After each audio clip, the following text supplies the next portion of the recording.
All right, have you ever helped somebody in distress? Ever stopped on the side of the road or knew that you had to do something about something? Anybody? Yeah. One time Karen and I were coming from Valdosta, Georgia. I think we'd been eating with our friends. A guy I grew up with. We were on the way back. It was late Saturday night, maybe 10:30. And as we were traveling, we were on between Quitman and Boston, I believe, somewhere in that area on 84. And we go by a car that's off the side of the road, and it's dark, it's been abandoned, and a quarter of a mile down the road, headed west, we see this young couple, a man and a woman walking on the side of the road. And I'm like, well, obviously the connection is abandoned car, people walking. So Karen and I are thinking, like, do we stop? We go to I said, well, I don't think we have any choice. So we hit the median, come back around, circle all back around and pick them up. And we talked to them and find them. And anyway, they were like 4 or 5 miles away from their home. So we actually took them home. We had to go down on a country road and do all this stuff and get them home. And I thought about it later of all the things that could have gone wrong with that. We didn't know them. They were strangers to us. But once we talked to them, we knew that they just needed our help. And it was a blessing to be able to help them. There are actually, most states have Good Samaritan laws that protect somebody like you and I. If you and I stop and help someone that's in danger or injured, there are laws that if we act in good faith that protect us from a liability standpoint if we offer assistance. Which allows us to do what? To not feel like, well, I'm going to get sued or I'm going to go to jail or whatever. As long as we act in good faith and we have a good purpose, then we're pretty much protected. Now, obviously, we have to be careful about how we can help. But I said all that. But more importantly, there's no legislation, there's no law that I'm aware of in any state that says you have to do it. You get it? They can protect you if you do it. But is there any way to make a law that says, oh, by the way, if you see somebody that needs help, you're going to be penalized if you don't do it? Can legislation make us have courage or have the willingness to help someone? Or to be comfortable helping someone? No, I don't think they can. Today's lesson is about those kind of things. And it's always been a case in the life of man where we have a choice to either help or turn away. To either stop, in the case of Karen and I, or just keep riding. We all have had that opportunity to do it, to decide, what do I do here? What's my responsibility? Maybe from a standpoint of a Christian, what's the Lord asking me to do about this? It's a challenge for all of us. Nothing's changed about that. And the big question would always be, what should I do? What do we do about this? In the lesson today, we're in chapter 10 of Luke. Jesus is approached by an expert in the law, and an expert in the law would have been a scribe. He's supposed to know about the Old Testament law. He was one of the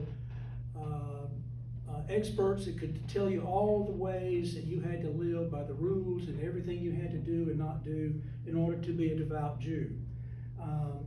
But they had a question that was among the leadership, I just imagine probably among the synagogue people when they would go to a class like ours or whatever it was, they would talk about, well, what does it take to have eternal life?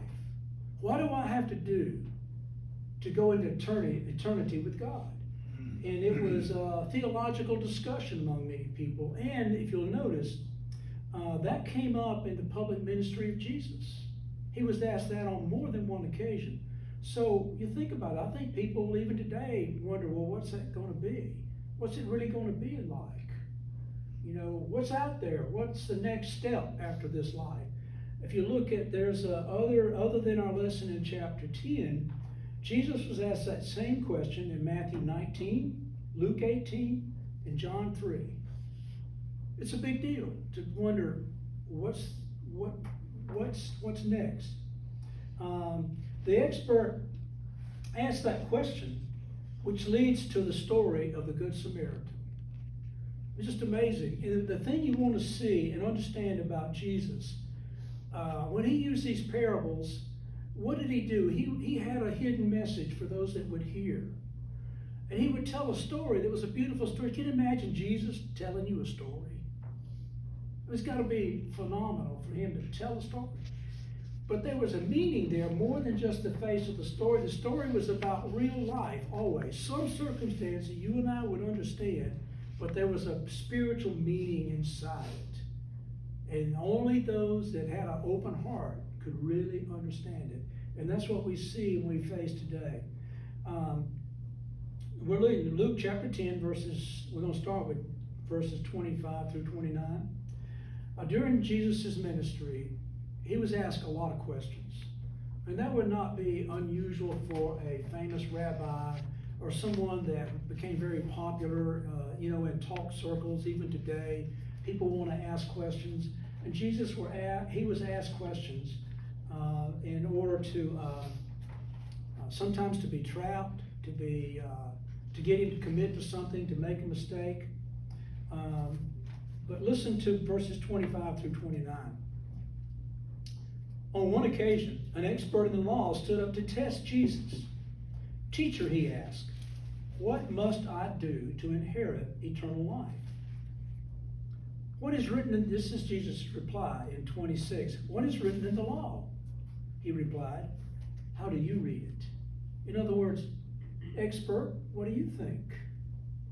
Actually, the expert's asking a question that should he not already know the answer to? If he's an expert, you think about it. So you see, this was not a sincere kind of thing. He was trying to trap Jesus. And one thing that I failed to mention, at this point in Luke, I mentioned a little bit, I think, in that little memo I sent out. 10 through 19 is when Jesus turns to begin to go to Jerusalem. And so his popularity has passed its peak.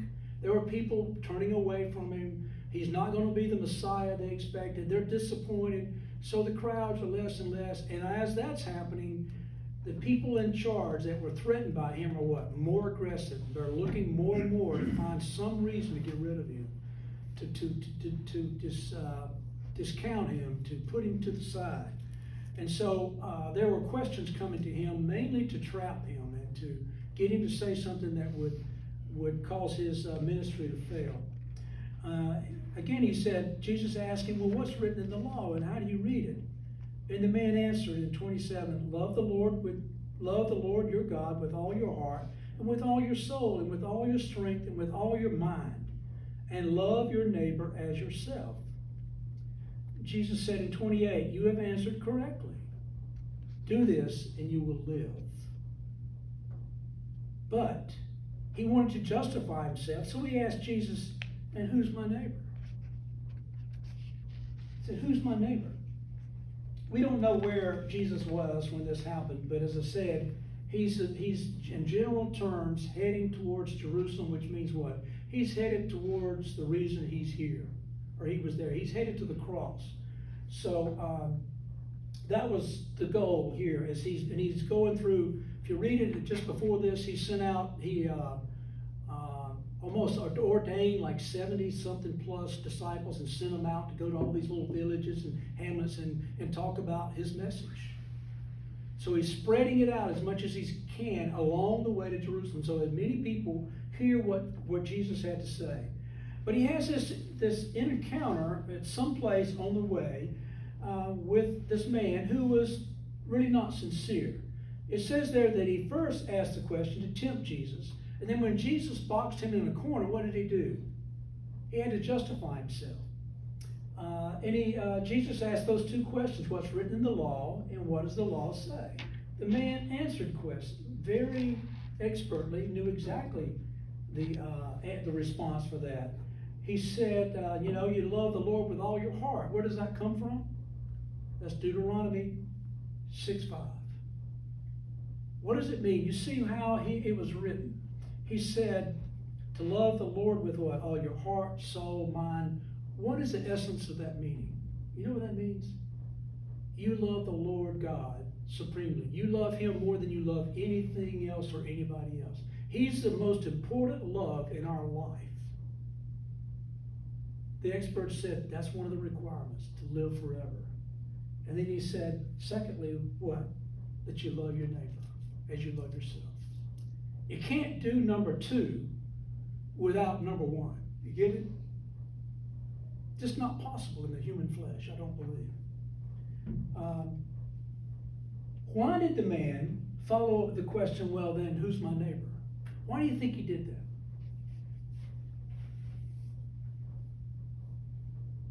Have you ever had a discussion with your spouse? This is something that's not in my notes, where the two of you are talking and your spouse is like, okay, what'd you do? Or why did you do this? And we figure out sometimes, well, the way to get out of that is you ask a question back. Or you do what? You change the subject, you know what I mean? And that's what this guy does. It wasn't a sincere thing. He's trying to take what? He got caught answering the question. Jesus said, don't you know? You tell me what it says. And he had to tell him. He knew. So he didn't get to embarrass Jesus or confound Jesus or get Jesus to stumble or anything. So he said, okay, I got to find something to quibble with him about. So he says what? Who's my neighbor? And who is that? Why did he ask that question? To defend himself, but more importantly, that was a big deal at that time. Do you know who wasn't the neighbor of an Orthodox Jew or a faithful Jew at that time? Everybody that wasn't a Jew. Everybody that was non-Jewish was not their neighbor. You get it? How appropriate for the time we live in now. Where we can decide, or we think, particularly as Christians, that, well, those are not my kind of people. I don't like them. They're not right. So they're not my neighbor. Sounds just like this expert. Maybe they're a different color, different ethnicity, they act differently, they do this or that we don't like, so they can't be my neighbor. But he said, and what's so amazing about it is that this man fell into exactly where Jesus wanted him to go, I believe. Jesus knew the man's heart. And when he said, well then, who's my neighbor? You think Jesus was intimidated by that? So how does he respond? He tells him a story. Listen. He said in 30, in reply, Jesus said, a man was going down from Jerusalem to Jericho when he fell into the hands of robbers. They stripped him of his clothes, beat him, and went away, leaving him half dead. A priest happened to be coming down to the same road, and when he saw the man, he passed by on the other side. So too a Levite, when he came to the place, he saw him and passed on the other side. But a Samaritan, as he traveled, came where the man was, and when he saw him, in other words, he looked at him, he took pity on him. He went to him and bandaged his wounds, pouring on oil and wine. Then he put the man on his own donkey, took him to an inn, and took care of him. That took care of him means, I believe, meant he stayed with that man during the night to take care of him. You think about that. The responsibility and the commitment to do that for a stranger. The next day he took out 2 silver coins and gave them to the innkeeper. Look after him, he said, and when I return, I will reimburse you for every extra expense you may have. Then Jesus asked, which of these 3 do you think was a neighbor to the man who fell into the hands of the robbers?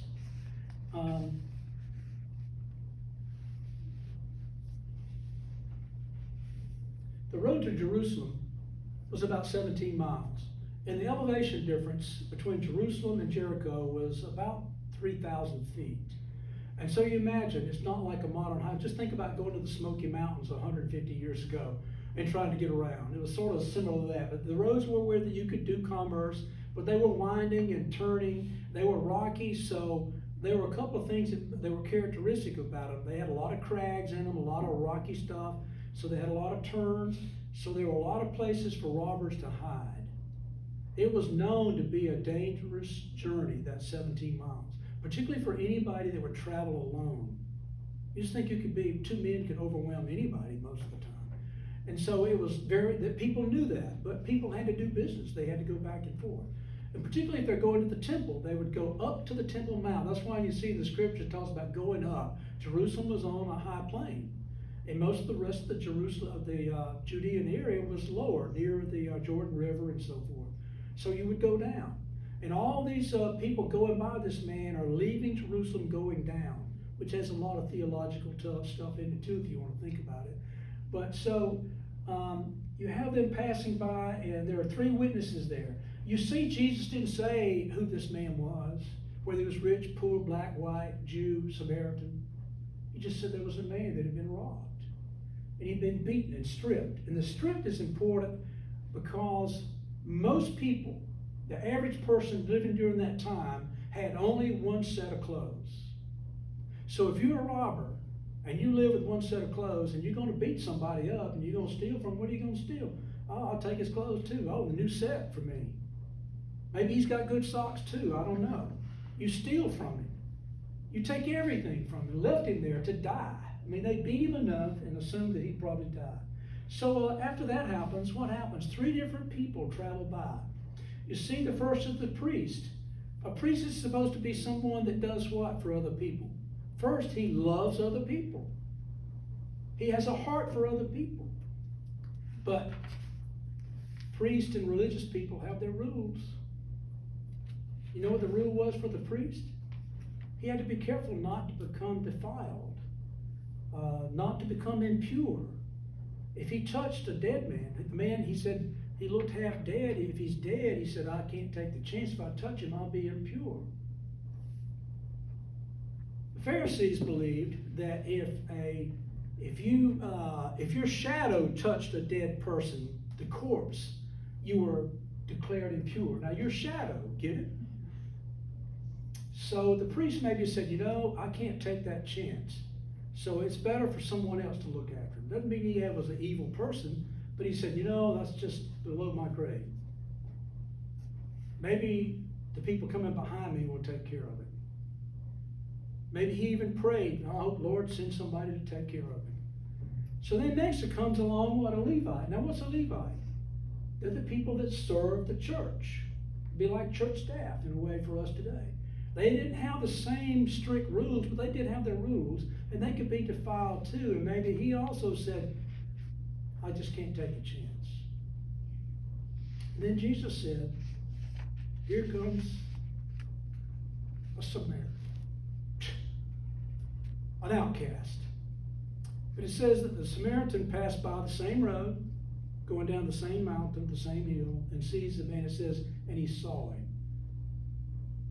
A side note, we do, when we work for either hospitals or medical centers or banks sometimes, a president or a doctor wants to be able to escape without having to go through all of his clients.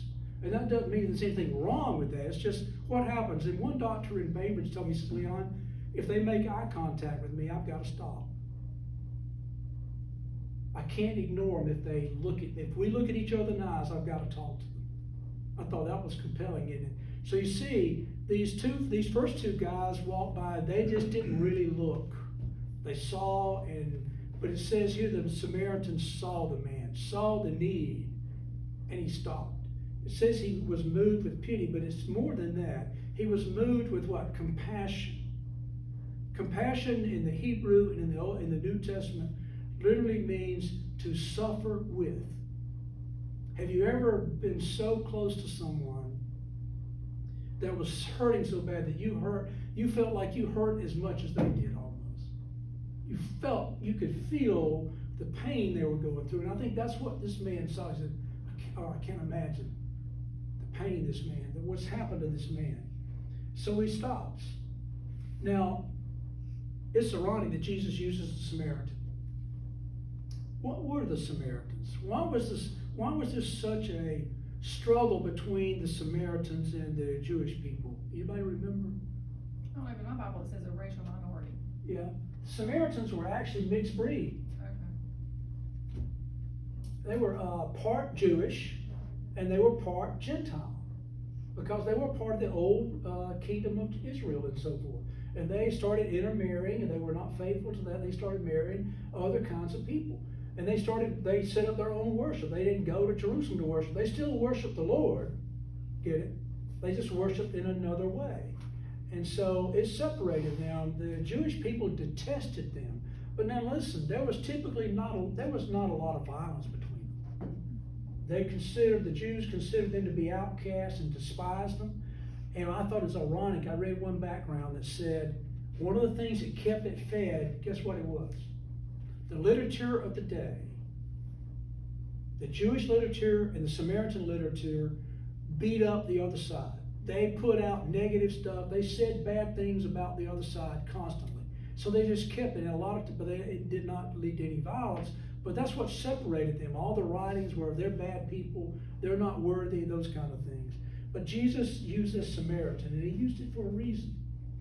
But this man took a radical action.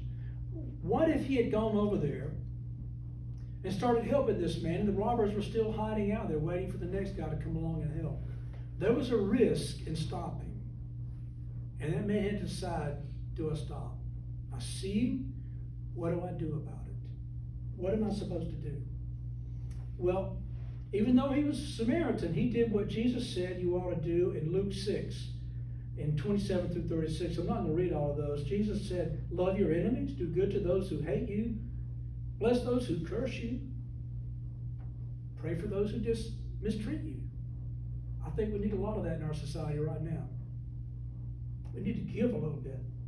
Is that possible on our own? Is it possible for us to do that within ourselves? Now look at the challenge. This expert asked Jesus for a definition of neighbor. Jesus led him to an answer and a view of a neighbor that he would have never expected. He asked for more than he bargained for. Listen to 36 and 37. Which of these three do you think was a neighbor to the man who fell into the hands of robbers? Now, what choice did the man have? How could he respond other than it says in 37, the expert in the law replied, the one who had mercy on him. Jesus told him, go and do likewise. Notice in 37, the expert said, the one who had mercy. He didn't say the Samaritan. You get it? He couldn't get himself to say the Samaritan. He just said the one. I just thought that's compelling. That he still could not go to the fact that it was a Samaritan that did something so amazing. You have to give him credit. He answered correctly. He said the man that showed mercy. The Samaritan proved to be the good neighbor. The Samaritan let go of his racial prejudices, all his differences about religion, personal animosities towards other people, whether they're rich or poor, whatever. He just saw a person that needed help. The attitude, the attribute of mercy goes all the way back in the Bible to Old Testament times with the Israelites. Remember, they had even the temporary tabernacle they had. They had the curtains and you had to. There was separation. So there was a place called the Holy of Holies, and inside there was the bench that had everything in it. It had at some point in time had Moses' staff. It had the different things in there, and on there the seat was called the seat of mercy, the mercy seat. And one day every year, the Israelites would have a celebration called what? The Day of Atonement. And that's when God would extend mercy to them for the next year. You get it? So mercy is a vital part of being a Christian. Because you and I have been given mercy because we've been forgiven. Just think about it. You've been forgiven of something you haven't done wrong yet. Go figure that one out. But it's important that we see, and then Jesus talked about it in the Sermon on the Mount about what? Listen, if you're going to be a member of the kingdom of God, there has to be mercy in your heart. Read it. We get mercy because we give mercy. We're forgiven for a lot of things. Why? Because we're willing to forgive. All those things tied. Jesus said, if you're going to be a true citizen of my kingdom, you got to be a man or woman of mercy. You've got to have that attribute in your life. Now, closing, I want you to understand one of the things about Jesus and his teachings. He always had theological truth, but he always had an emphasis on the fact that you know the truth. Now, it's really just as important for you and I to do what? To act on it. I can know something. I can be a theologian, but can be an arrogant person that doesn't care about anybody else. Jesus said, if you're going to know the truth, you have to respond to it. You have to act on it. And that's what he was trying to teach this young man, this expert in the law. So, what about us? Can we accept what this story really means to us? That our neighbor is whomever needs help, no matter what they look like or who they are or their attitude.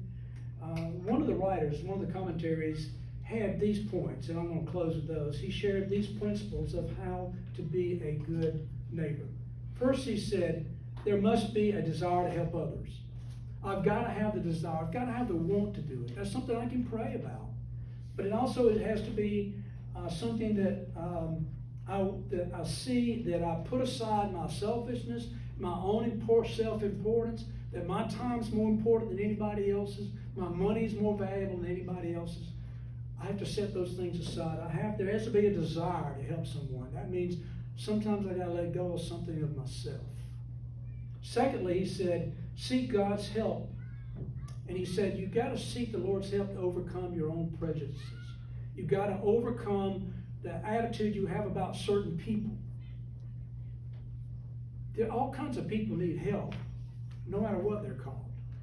And he said, we've got to overcome that. We've got to be willing to help every group of people that we come across.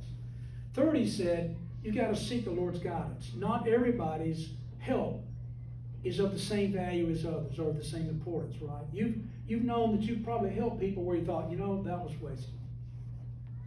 On the other hand, I can't be disappointed, and I can't get discouraged because I didn't think they did the right thing with what I gave them.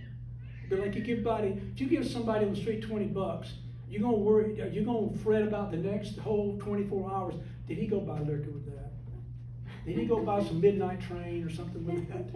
Or did he go buy candy and eat all that candy? Whatever it is, you're giving it away. And you gotta just let it go. If that's what the Lord led you to do. But on the other hand, we're not to be blind givers.